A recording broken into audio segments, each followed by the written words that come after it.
alternative to that right now is what they're saying is to start staggering welfare days so people get their checks in different weeks. That way, not so many of them will be on the same night.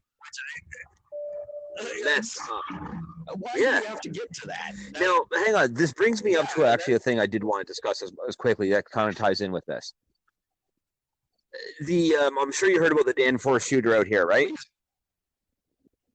Okay, so of course we did. Now, one of the things that came up, I've noticed this on social media lately, is that a lot of people have been coming in saying, especially in Ontario, in Canada specifically, they're saying, oh, well, and they're bringing up the whole mental health thing. Oh, it's a mental health issue. It's a mental health thing. And this guy had problems and nobody recognized it's a mental health issue. No, it wasn't. And there's a whole lot of evidence to prove against it. And I'm sick and tired of, I understand mental health is a very hot thing. But it's a blood red crescent moon, and it looks really neat. I don't think I've ever seen a crescent blood moon. I haven't either. That's why I'm just supposed to put my glasses on so I can actually get a better look at it. Maybe that's why everyone's in a freaky deaky mood down here in Vancouver tonight. I don't think the moon has anything to do with that. Very violent. That looks really cool. Violent today. And yesterday, actually. It felt the whole weekend, a lot of violent people, a lot of confrontational people. I actually had to get into two, almost fights. Really? One guy had a socket set that he was trying to sell on Hastings, and he had all the individual little sockets laid out on the sidewalk. Now, there's 400 people walking down that sidewalk. I'm trying to avoid them. I didn't notice, and I kicked over his sockets. He went ballistic, and I very, very humbly apologized. And then again, I repeated my apology, and he just kept going. And I said, okay, now you're starting to get on my nerves a little bit. I've apologized twice. I can help you pick them up if you like. And he just wanted to go and go and go. And finally, I kicked them again. And it just got carried away from there. Well, it's what you get. When somebody apologizes, especially when a Canadian apologizes, you know they mean it. Yes. You take that apology to heart, because we apologize for everything. Then may I venture forth a novel idea that you shouldn't have your socket set spread out on the sidewalk. It's Hastings Street. It's the busiest street in the city.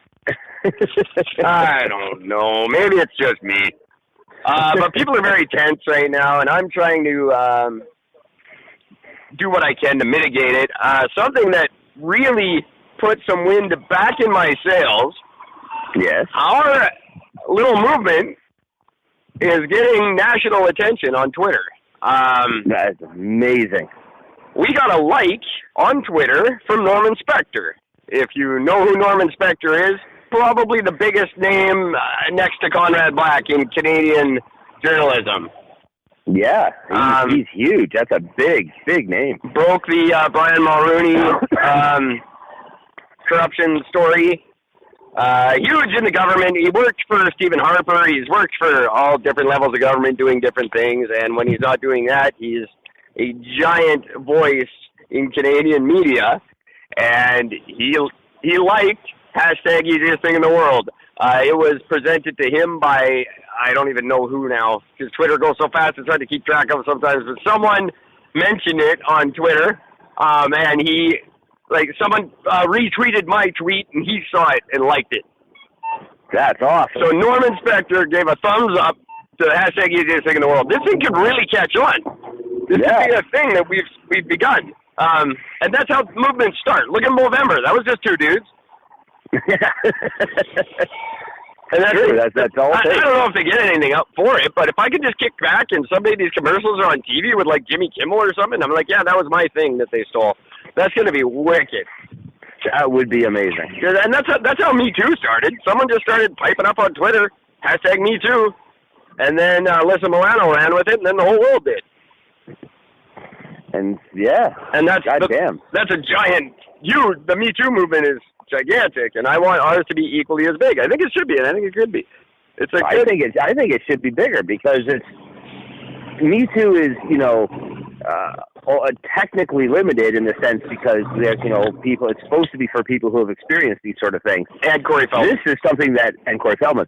This should be for everybody because everybody should be nice. Everybody could be nice. And that's the thing. That's why it's the easiest thing in the world. It takes no effort. It does take a little bit of self-control sometimes, even for myself. And the homeless guy. Yeah. We could have a mayor of the third largest city in Canada. Could be a big name behind this in a couple of months. That's right. We'll see. Campaign's taking a big boost. I won't waste too much time on it, but this thing, I'm trending big in Vancouver. I'm popular at the moment, and I've got the Portland Hotel Society gave me access to all their media connections. Wow. And a reference if needed. If the media wants to vet me before interviewing me or whatever, they will give me a good reference. And that's incredible. So congratulations. Thank you. That's access to the big news agencies, which is going to help a lot. I've also got a staff of volunteers lining up like crazy. I've got people making posters for me now. I've got a lady who has offered her time. She's been a campaign manager in the past. Oh, wow. For some big name candidates that ran for council, and she's bored and would love to help. And I need a manager desperately. She can't do it full time. Maybe she can help produce the show too. It's possibly. You know what? I would trust her too. She's very, very good with everything she does. Just an older lady looking for something to do and likes the idea of me running. So this is actually happening. This has gone farther than I ever could have imagined already, and it's a month away from the start of it. It's incredible, and I'm so excited. I'm working on a bus. Shut up. Are you really? Because a lot of people in the downtown east side of Vancouver do not vote because of mobility issues. Even if it's a couple of blocks, that's a hell of a long way if you're in a walker or a wheelchair. That couple of blocks could decide whether you vote or not. Well, not this year, because the Mayor Hunt 2018 shuttle bus will be ready to take you to any polling station you want. That's amazing. Well done, sir. That is so good. Anyone with mobility issues, or even if you're just damn lazy, the Hunt bus will get you there to put your check mark next to my name. So any more information you want, I will be posting some campaign decisions that I've made for myself at vancitymayor.simdiff.com. And there's an open invitation for anyone, even outside of the city of Vancouver. If you've got some campaign ideas, some things you'd like me to look into a little further, feel free to contact me through the contact page at vancitymayor.simdiff.com, or you can send me an email, mayorhunt2018@gmail.com.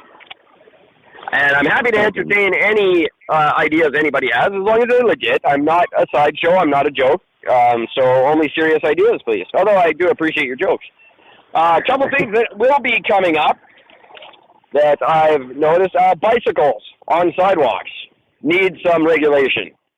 We just spent the last 9 years putting in bike lanes all over the city, and these people want to ride around the sidewalks like animals.